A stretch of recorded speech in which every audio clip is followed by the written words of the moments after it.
তাই যে সৎপথ পেয়েছেন তাও এই সূরাতে উল্লেখ করা হয়েছে। তার মানে কি সেখানে আমরা ইতিহাস, তাহলে সূরাতুল ফাতিহাতে আল্লাহ তাআলা কোরআনের সম্পূর্ণ বিষয়টাকে সংক্ষিপ্ত আকারে তিনি বর্ণনা করেছেন। এই জন্য এই সূরার নাম কি? সূরা উম্মুল কোরআন, উম্মুল কোরআন। আর সূরাতুল ইখলাসে আল্লাহ রাব্বুল আলামিন তাওহীদের বাণী, তাওহীদটাকে আল্লাহ রাব্বুল আলামিন সুন্দর করে তিনি ব্যক্ত করেছেন। তো এই সূরাকে কেন এক কোরআনের তৃতীয়াংশ বলা হয়? যে আল কোরআনের যে বিষয়টি, একটা বিষয় হলো তাওহীদ, এই তাওহীদ সম্পূর্ণরূপে এই আয়াতটা, এই সূরাতে আল্লাহ রাব্বুল আলামিন ব্যক্ত করেছেন। তাহলে কোরআনের বিষয় তিনটের একটি বিষয় সম্পূর্ণভাবে এটা বর্ণনা করা হয়েছে। এই জন্য কি সূরা, এই সূরার নাম কি? সূরাকে কেন এক তৃতীয়াংশ বলা হয়? কোরআনের 3 ভাগের 1 ভাগ আল্লাহ তাআলা সম্পূর্ণটাই এখানে কি করেছেন? আল্লাহ তাআলা ব্যক্ত করেছেন। তো এই জন্য কেউ যদি মনে করেন যে আমি একবার খতম করা কোরআন, একবার খতম করা সওয়াব আমি চাই, তাহলে আপনি কমপক্ষে প্রতিদিন সূরাতুল ফাতিহা 3 বার পাঠ করেন। সূরাতুল ইখলাস কয়বার পাঠ করবেন? 3 বার পাঠ করবেন। তাহলে আপনি যে 9 বার পাঠ করেন, মাসে 90টা খতম। মাসে কয়টা খতম? 90টা খতম। তো আমরা একটা পরিকল্পনা করি যে প্রত্যেক জুমাতে আমি যদি 150 বার করে পাঠ করি, জুম্মার দিন খালি থাকি, একটু তাড়াতাড়ি গেলাম, 150 বার যদি পাঠ করি তাহলে কয়েক মিনিট সময় লাগবে। তাহলে আপনার আমল নামায় 50 বার কোরআন খতমের সওয়াব পাইলেন। তাহলে 52 সপ্তাহ, তাহলে বৎসরে আপনার আমল নামায় কতগুলো সওয়াব হলো? সূরাটি ছোট।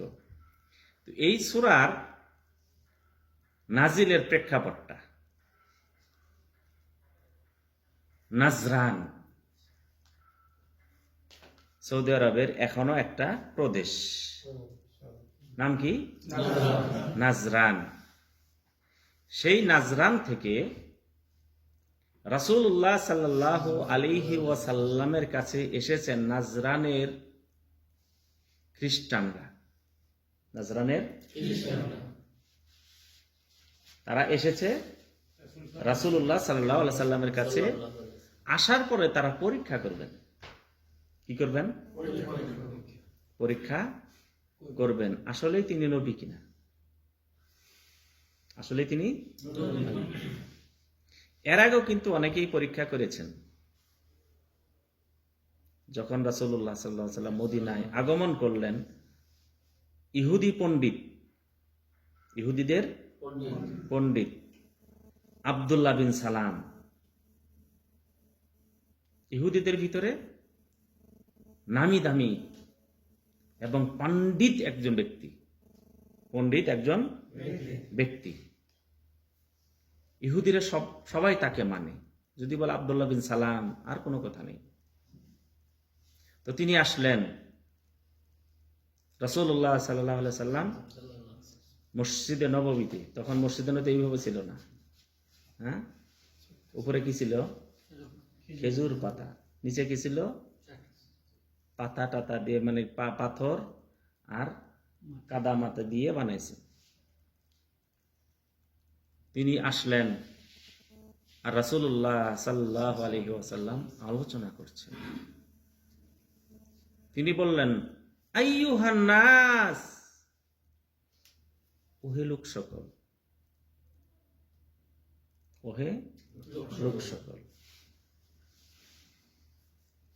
আতি'আমুত তাআম, মানুষকে খাদ্য দাও, অভাবীকে খাদ্য দাও। আফশুস সালাম, তোমরা সালাম বিস্তার করো। এবং মানুষের সাথে সুন্দর কথা বলো, এবং মানুষ যখন রাত্রিতে ঘুমিয়ে থাকে তখন উঠে তুমি সালাত আদায় করো। তারপরে কি বললেন?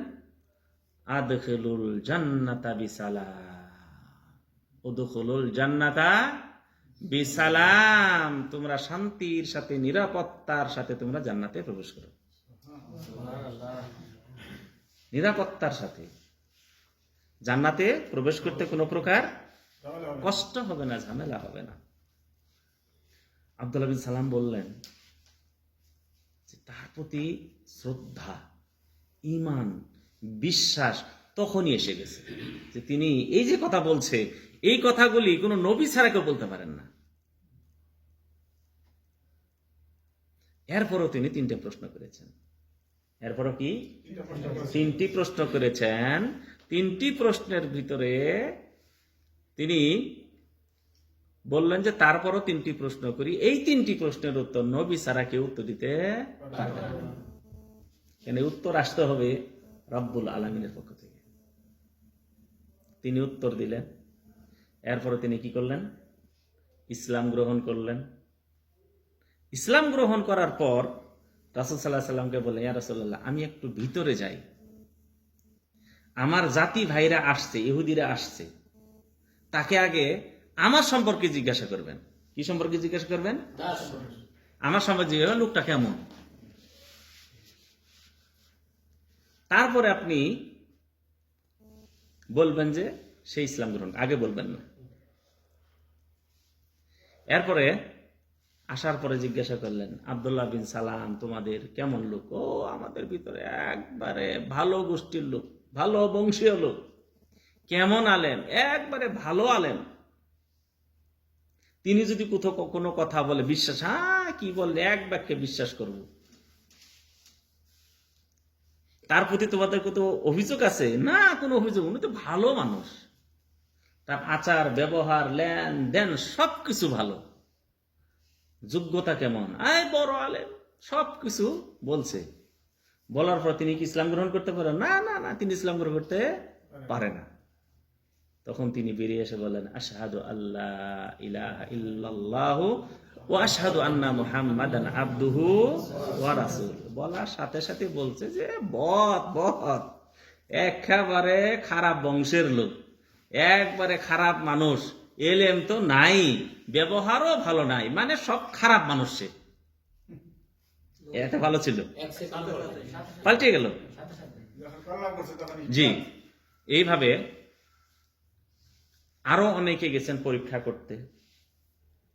মক্কি জীবনে দেখেছেন, তাকে চিকিৎসা করতে যাওয়ার পরে কি বলেছে? বলছে আমি এই শুনেছি, সেই শুনেছি, জাদুর মানে মন্ত্র শুনেছি, কবিতার মানে কবির কবিতা শুনেছি, এই শুনেছি, সেই শুনেছি, কিন্তু তার কাছে মুহাম্মদ সাল্লাল্লাহু আলাইহি ওয়াসাল্লাম যা শুনলাম এটা কোনো মানুষের কথা, এটা একেবারে আল্লাহর পক্ষ থেকে। আমি ইসলাম গ্রহণ করেছি, চিকিৎসা করতে গিয়ে আমি চিকিৎসা নিয়ে এসেছি। এরপরে হাতেম তাই নাম জানেন তো? বলো না, দাদা হাতেম তাই নাম শুনছেন তো? দাদা হাতেম তাই, এই হাতেম তাইর ছেলে এবং মেয়ে ইসলাম গ্রহণ করেছে। হাতেম তাইর কি ছেলে মেয়ে কি করেছে? ইসলাম গ্রহণ করেছে। নাম হলো আদি বিন হাতেম। বুঝতে পারছেন তো? হাতেম তাইর ছেলে ইসলাম গ্রহণ করেছে, পরীক্ষা করতে আসছে, আসার পর ইসলাম গ্রহণ করেছে। ইসলাম গ্রহণ করার পরে এরপর আর যায় না, রাসূলের ছেড়ে যেতে মন চায় না। অনেক দিন পর গেছে, যাওয়ার পরে তার বোন বলছে যে কি খবর, তোমাকে আমি পাঠাইলাম, তুমি যাই দেখো যে একজন নবী দাবি করেছে, তিনি আসলে সত্য কিনা, আর তুমি গিয়ে এতদিন পরে আসলে। বললাম ইসলাম গ্রহণ করার পরে তাকে যে ছেড়ে আসবো এই মন আমি তোমাকে ভুলেই গেছি, তোমাকে আমি কি করেছি? ভুলেই গেছি। হাতেম তাইয়ের মেয়ে একটা কবিতা আবৃত্তি করলো, তুমি এরকম করলে এরকম করলে, তখন হাতেম তাইয়ের মেয়েও ইসলাম গ্রহণ করলো। বোঝা গেছে তো? তো আমাদের বিষয় কি ছিল? নাজরানের খ্রিস্টানরা এসেছে রাসূল সাল্লাল্লাহু আলাইহি সাল্লামের কাছে পরীক্ষা করতে। কি করতে? পরীক্ষা করতে। তো খ্রিস্টানদের এবং মুসলমানদের ভিতরে একটা বিষয় পার্থক্য বড়, সেটা কি? না, খ্রিস্টান এবং আমাদের ভিতরে তাওহীদ। ওরা কি বলে? ওরা কি বলে? ঈসা আল্লাহর সন্তান, তাই না? ঠিক আছে, কি বলে? ঈসা আল্লাহর সন্তান। কোরআন কি বলে? না, আল্লাহর রাসূল, আল্লাহর রাসূল। দেখেন, তাদের যে ধর্মগ্রন্থ, হিন্দুদের ধর্মগ্রন্থে পড়েন তাদের ইলা সম্পর্কে, তাদের ইলার স্ত্রী, তাদের যে তাদের স্ত্রী পড়েন, তাদের সম্পর্কে পড়েন, দেখবেন কেউ যদি ওদের বই পড়ে তাহলে ইসলাম গ্রহণ করতে বাধ্য। কেউ যদি কোরআন পড়ে ইসলাম গ্রহণ করতে বাধ্য। জাকির নায়েকের আগে একজন দায়ী ছিলেন, প্রসিদ্ধ দায়ী, তিনি ছিলেন কি, কে নাম কি? আহমদ দিদার। আহমদ দিদার। তো উনি বড় হয়েছেন কোথায়? আসলে ইন্ডিয়ান না, বড় হয়েছেন কোথায়? সাউথ আফ্রিকাতে। তো ওখানে উনি যখন মোনাজারা একটা অনুষ্ঠান করতেন, তো এই অনুষ্ঠানে খ্রিস্টানরা দলে দলে আসতো, লক্ষ জনতার স্রোত। জাকির নায়েক দেখেন, তো তিনি দুজনের ভিতরে মোনাজারা বাহাত চলছে, তো তিনি বললেন এই যে একটা নোট, ডলারের নোট 100 হোক, সম্ভবত $100 একটা নোট রাখলেন এবং বললেন যে মোনাজারা তো শুরু হবেই, মোনাজারার ভিতরে এটাও একটি। বললেন যে বাবা, আপনি যদি বাইবেলের ইংলিশ ভাষায় বাইবেলের এই পৃষ্ঠাটা পড়বেন তাহলে আপনি $100 নিয়ে নেবেন, চ্যালেঞ্জ। হয় না অনেক সময়? তো উনি পড়েন না, কি করেন না? পড়েন না। তো বলছে যে পড়বেন না, কারণটা কি? তার যে অনুসারী আছে তারাই তাকে খুব করে চাপ দিচ্ছে, আমাদের বই, আমাদের ধর্মগ্রন্থ, আমাদের ভাষা পড়তে সমস্যাটা কিন্তু, পড়েন বাবা। আপনি কি করেন?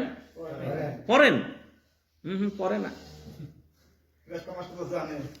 পরে বাধ্য হয়ে পড়েছে, বাধ্য হয়ে কি করেছে? পড়েছে। পড়ার পরে ওদের দেখা গেল যে ইনজিল, বাইবেল, ওদের মারিয়াম আলাইহিস সালাতু ওয়াস সালাম, ঈসা আলাইহিস সালামের মাকে উপস্থাপন করা হয়েছে যেন খারাপ মহিলার মতো উপস্থাপন করা হয়েছে। শেষ কথা, শেষ, পড়া হয়ে গেছে। শর্ত অনুযায়ী $100 নিয়ে পকেটে ঢুকাইছে। এরপরে তিনি আহমদ দিদাত শুরু করলেন, তাহা আইন সিন সূরা মারিয়াম পড়া শুরু করলেন। কোন সূরা? সূরা মারিয়াম। একটা পৃষ্ঠা যখন পড়েছেন ইংলিশ ভাষায়, খ্রিস্টানদের চোখ দিয়ে অশ্রু প্রবাহিত হয়েছে। বলছে আমাদের নবী, আমাদের নবীর মাকে আমাদের ধর্মগ্রন্থ একটা খারাপ মহিলার সাথে তুলনা করে এরকম ভাবে উপস্থাপন করা হয়েছে, আর ইসলাম আমাদের নবীর মাকে কতই না পবিত্র হিসেবে তাকে উপস্থাপন করেছে। হাজার হাজার খ্রিস্টান ওই অনুষ্ঠানে ইসলাম গ্রহণ করেছে।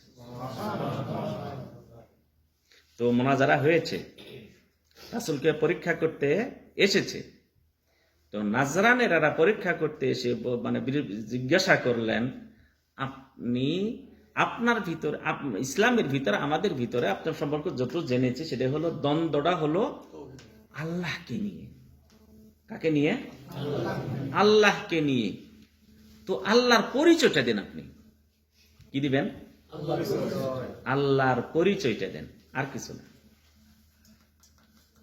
ঠিক আছে? কার পরিচয়? আল্লাহর পরিচয় যখন জানতে চাইলেন, রাসূলুল্লাহ সাল্লাল্লাহু আলাইহি ওয়াসাল্লাম চুপ থাকলেন। বিষয়টা বুঝবেন? বিষয়টা কি করবেন? বুঝবেন। কোরআনের সত্যতা, রাসূলের সত্যতা, নবুয়তের সত্যতা, তাওহীদের সত্যতা সবকিছু এখানে পাইবেন। রাসূল সাল্লাল্লাহু আলাইহি ওয়াসাল্লাম চুপ থাকলেন। কি থাকলেন? চুপ থাকলেন। দেখবেন বিচারে যখন যাবেন, সালিশ, সবাই কথা বলছে, শেষে একজন কথা বলছে, দেখবেন তার কথার ভিতরে প্রজ্ঞাময় কথা বাড়াবে, তাই না? রাসূল সাল্লাল্লাহু আলাইহি ওয়াসাল্লাম চুপ থাকার পরে তারপর তিনি বললেন, কুল হুয়াল্লাহু আহাদ, পড়ুন, আল্লাহুস সামাদ, লাম ইয়ালিদ ওয়া লাম ইউলাদ ওয়া লাম ইয়াকুল লাহু কুফুয়ান আহাদ।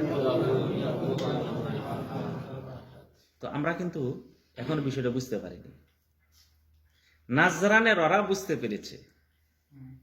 আমি জিজ্ঞাসা করলাম উনাকে যে আল্লাহর পরিচয় দিন, আর উনি বললেন কুল হু আল্লাহ, আপনি বলুন, আপনি বলুন। তাহলে এই কথা কেন বললেন? কেন বললেন আপনি বলুন কুল? তাহলে রাসূলকে কেউ নির্দেশ দিচ্ছেন, রাসূলকে কি কেউ নির্দেশ দিচ্ছেন, কুল, আপনি বলুন আল্লাহর পরিচয়, আল্লাহু আহাদ, ওয়াল্লাহু আহাদ। তখন মনের ভিতরে ধাক্কা খেয়েছে। কি খেয়েছে? ধাক্কা খেয়েছে যে কি উত্তরটা যদি ওনার পক্ষ থেকে হতো তাহলে উনি সঙ্গে সঙ্গে উত্তরটা দিতেন, আর দেরি করে যদি চিন্তা করে যদি দিত যে চিন্তা করে উত্তরটা দিব,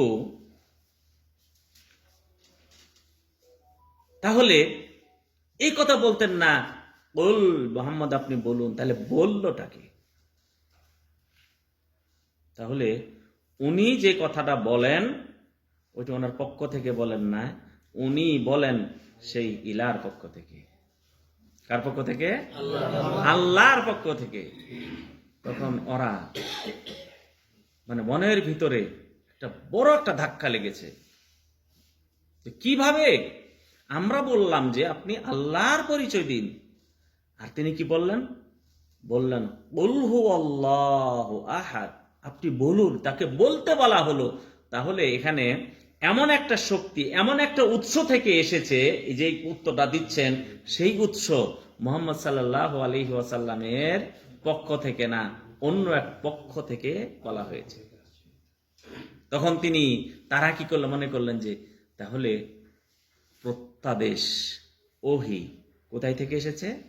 আল্লাহর পক্ষ থেকে ওহীটা এসেছে, আল্লাহর পক্ষ থেকে ওহীটা এসেছে। তিনি সত্য, আল কোরআন সত্য। তখন তারা কি করলো? ইসলাম গ্রহণ করলো। ইচ্ছাকৃত করে বাধ্য হয়েছে। অনেকেই আছে যে আমি একজন বিজ্ঞানী, আমি কোরআনের ভুল ধরতে এসেছিলাম, কিন্তু ইসলাম গ্রহণ করতে আমি বাধ্য হয়েছি। মরিস বুকাইলি ফেরাউনের লাশ নিয়ে গবেষণা করতে করতে যখন একজন মুসলিমের কাছে জানতে পারলো এর যে উৎস, জ্ঞানের উৎস, গবেষণার উৎস তুমি যদি পেতে চাও, কোরআনের ওই সূরা আপনি পাঠ করুন, সূরাতুল কাসাস। পড়ার পরে তিনি চমকে উঠলেন, অন্তরে হাতুড়ি দিয়ে পিটানি এসেছে, তার দেমাগের ভিতরে হাতুড়ি পিটা এসেছে। বলছে হায় আল্লাহ, আমি যদি কোরআনকে যদি পড়তাম তাহলে আমার এই যে গবেষণাগার এগুলি আমার কিছুই দরকার ছিল না। তারপরে তিনি কি ইসলাম গ্রহণ করতে তিনি বাধ্য হয়েছেন। অনেকেই পর্দার বিরোধিতা করছে, পর্দার বিরোধিতা করে তারপরে তিনি পর্দা করতে তিনি বাধ্য হয়েছেন। আমি বাধ্য হয়েছি যে আমি কি করব? পর্দা করব। তো তারা ইসলাম গ্রহণ করতে বাধ্য হয়েছে যে এই যে আমরা একটা প্রশ্ন করলাম, প্রশ্নের উত্তর তিনি দিলেন কুল হুয়াল্লাহু আহাদ। বলুন বলুন আল্লাহ এক। তাহলে বলুন যে বললেন, তাহলে এই কথাটা মুহাম্মদ সাল্লাল্লাহু আলাইহি সাল্লামের পক্ষ থেকে না, এটা প্রত্যাদেশ, এটা ওহির মাধ্যমে তাকে বলা হচ্ছে, হে মুহাম্মদ সাল্লাল্লাহু আলাইহি ওয়াসাল্লাম,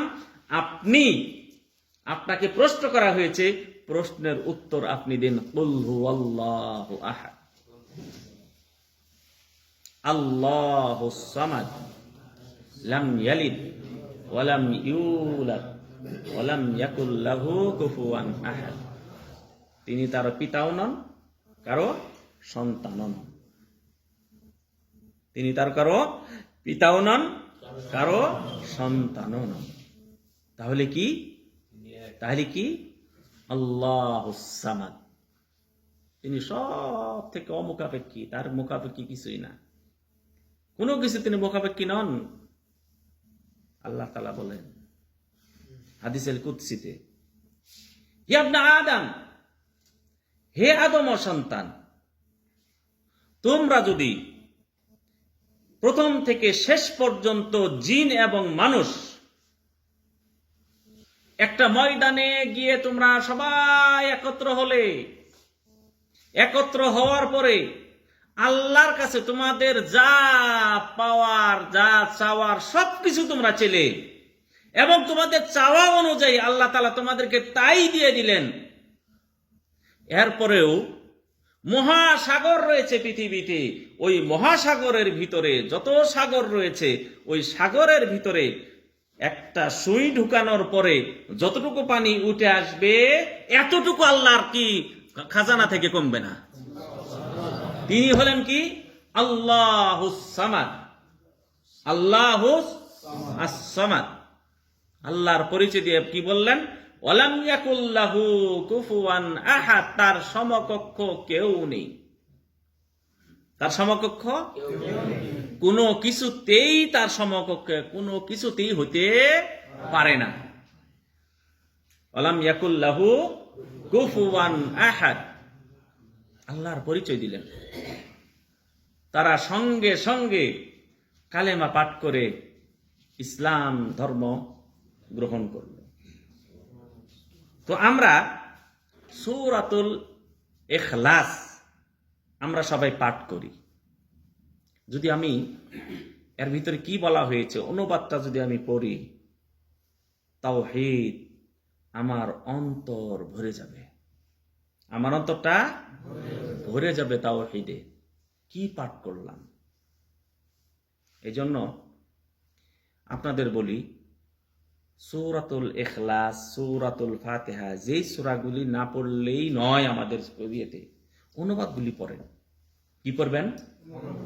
আপনি যদি অনুবাদ পড়েন, কুল হুয়াল্লাহু আহাদ, প্রথম পড়লেন আল্লাহ এক, আবার পড়েন কুল হুয়াল্লাহু আহাদ, আল্লাহ এক, একাই স্রষ্টা। কুল হুয়াল্লাহু আহাদ, ইবাদত পাওয়ার উপযুক্ত তিনি মাত্র একক। কুল হুয়াল্লাহু আহাদ, কিয়ামতের দিন তিনি একক মালিক। কুল হুয়াল্লাহু আহাদ, কিয়ামতের দিন সুপারিশ তার অনুমতি ছাড়া কেউ করতে পারবে না। কুল হুয়াল্লাহু আহাদ, জান্নাত তার হাতে। কুল হুয়াল্লাহু আহাদ, জাহান্নাম তার হাতে। কুল হুয়াল্লাহু আহাদ, কোন বান্দা যখন আল্লাহকে রব বলে স্বীকার করবে, আল্লাহ তাআলা তাকে জান্নাত দেওয়ার জন্য তিনি সমস্ত ব্যবস্থা করে দিবেন। কুল হুয়াল্লাহু আহাদ, আল্লাহর নবী সাল্লাল্লাহু আলাইহি ওয়াসাল্লামকে হাউজ কাউসার দান করা হবে, এর মালিক একচ্ছত্র আল্লাহ রাব্বুল আলামিন। রাসূলকে তিনি দায়িত্ব দিবেন বন্টন করার জন্য। তাহলে আজকে যে বলা হচ্ছে যে সুপারিশের মালিক রাসূল, কাউসারের মালিক রাসূল, জান্নাতের মালিক রাসূল, জাহান্নামের মালিক রাসূল, ওরা মিথ্যাবাদী। তাহলে কুল হু সূরা যতবার আপনি পড়বেন, এক একবার এর ভাব অর্থ আপনার কাছে অনেক বড় হয়ে যাবে, অনেক বড় হয়ে যাবে। কুল হুয়াল্লাহু আহাদ। সার্বিক জীবনে কাকে মানবো? একমাত্র আল্লাহকে। আর এটাই প্রশ্ন করা হবে, মান রাব্বুকা, মান রাব্বুকা। এর অর্থ কি? কুল হুয়াল্লাহু আহাদ, কুল হুয়াল্লাহু আহাদ।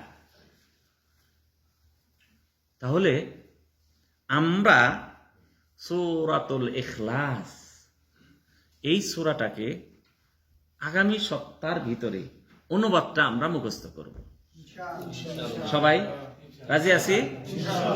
আচ্ছা, সূরাতুল ইখলাস আগামী সপ্তাহের ভিতরে, আগামী শনিবারের আগ পর্যন্ত কমপক্ষে আমি 300 বার পাঠ করব, যাতে করে 100 বার কোরআন খতমের সওয়াব আমি পেয়ে যাই। রাজি আছি সবাই? বেশি সময় লাগবে না ভাই, তো পরিকল্পনা করেন। একটু কি করব আমরা? পরিকল্পনা করি। তাহলে সূরাতুল ইখলাস, সূরাতুল ইখলাস কুল হু সূরা যাকে আমরা বলি, এই সূরার মাহাত্ম্য কতটুকু এটা সামান্য আলোচনা করে আমরা শেষ করব। আল্লাহ নবী সাল্লাল্লাহু আলাইহি সাল্লামের যুগে এক ইমাম ছিলেন এক এলাকায়। এক এলাকায় কি ছিলেন? ইমাম, রাসূলের সাহাবী। তো এলাকার লোক এসে রাসূল সাল্লাল্লাহু আলাইহি সাল্লামের কাছে অভিযোগ করল, ইয়া রাসূলুল্লাহ, উনি আমাদের নামাজ পড়ান, কিন্তু আরো একটা সূরা পড়েন বা আয়াত পড়েন, কিন্তু সূরা ফাতিহা শেষ করে কুল সূরা পড়বেই উনি।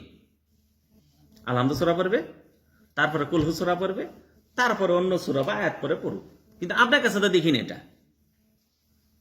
আমরা কিছু নামাজ পড়ি, আমরা কিছু নামাজ পড়ি, কিন্তু উনি যেন আলাদা একটু। ওনাকে দোষ চাপানোর জন্য নাকি জানার জন্য? তো রাসূল সাল্লাল্লাহু আলাইহি সাল্লাম তাকে ডাকলেন। ডাকারও কেন পড়ো? বলছে, ইয়া রাসূলুল্লাহ, এই সূরাটাকে আমি এত ভালোবাসি, কেন এর ভিতরে শুধু তাওহীদ আর তাওহীদ, আল্লাহ পরিচয়। এবং এই সূরা যখন আমি পড়ি আমার কাছে এত ভালো লাগে যে আল্লাহর পরিচয় আমি এখানে পেয়ে যাচ্ছি, আল্লাহর তাওহীদ আমি এখানে পেয়ে যাচ্ছি, এই জন্য আমি এই সূরাটা পাঠ করি। রাসূল সাল্লাল্লাহু আলাইহি সাল্লাম বললেন, তোমার জান্নাতে যাওয়ার জন্য এই সূরাটাই যথেষ্ট। এই সূরার মহব্বত তোমাকে জান্নাতে নিয়ে চলে যাবে। তাহলে কত মূল্যবান এই সূরাটি। পাঠ করবো ইনশাআল্লাহ। আল্লাহর কাছে দোয়া করি, আল্লাহ রাব্বুল আলামিন আপনাদের আমাদের সবাইকে তৌফিক দান করুন। আসসালামু আলাইকুম ওয়া রাহমাতুল্লাহি ওয়া বারাকাতুহু। এখন